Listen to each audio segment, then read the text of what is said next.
Mes chers diocésains, dimanche dernier, je suis monté au lot mettre un cierge à la Vierge du Lot pour vous représenter comme si vous étiez en prière au lot encore. Et puis mardi, je suis monté à Charence pour vous bénir tous, bénir les Hautes-Alpes, la ville de Gap, au nom du Seigneur, vous transmettre tout ce bien que le Seigneur veut. Et je voudrais vous dire aujourd'hui deux choses. D'abord, que nous soyons chacun à la hauteur de ces événements difficiles que nous vivons, c'est-à-dire à la hauteur du chrétien. Et puis ensuite, vous rendre compte de comment nous avons réorganisé la vie du diocèse, alors que nous soyons à la hauteur. Il nous faut être courageux, ne pas avoir peur. Nos anges gardiens veillent, la Vierge du Lot aussi veille sur nous. Dieu est là, nous nous appuyons sur le roc de sa présence.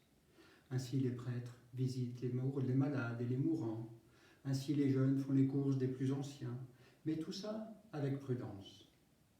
Oui, nous devons être prudents. Exercer cette vertu cardinale de prudence qu'on apprend de l'autre côté de l'Italie ne nous rassure pas beaucoup, ou ailleurs en France. Le directeur de l'hôpital me disait combien il se préparait à un afflux de malades sur Gap aussi. Et puis la bienveillance, parce que vivre confiné n'est pas facile. Ça peut exacerber les tensions entre nous ou parfois les faciliter. Pensons à nous demander pardon. Et puis, prions, intensifions notre prière. Vous avez des tas de moyens maintenant sur Internet. La messe du sanctuaire du Lot est retransmise tous les matins. Profitons-en. Et puis la deuxième chose, c'était, je voulais vous redire comment nous avons réorganisé toute la vie dans notre diocèse. Comment le diocèse continue à vous accompagner. D'abord, sachez que je suis en contact régulier avec tous les prêtres du diocèse, soit par téléphone, soit par mail. Et puis j'envoie à tous les prêtres, diacres, religieux, religieuses, salariés, bénévoles du diocèse, une information presque quotidienne. Ensuite, nous avons voulu utiliser Internet au maximum pour cette continuité pastorale. Le site Internet du diocèse est mis à jour régulièrement. Allez-y, surtout inscrivez-vous à la newsletter qui actuellement est quotidienne. Comme ça, vous recevrez les nouvelles au fur et à mesure. Le sanctuaire du Lot joue un rôle important dans nos dispositifs. La messe est maintenant à 10h le matin au Lot. Vous ne pouvez pas y assister, sauf sur Internet, sur la chaîne YouTube. Et puis le mercredi et le dimanche, c'est retransmis sur la TNT grâce à nos amis de DC TV.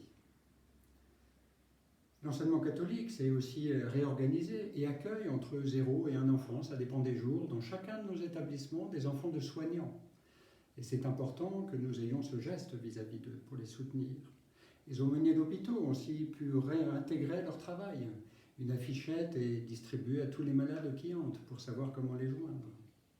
Nous avons dû aussi, le Secours catholique a dû aussi réorienter son travail.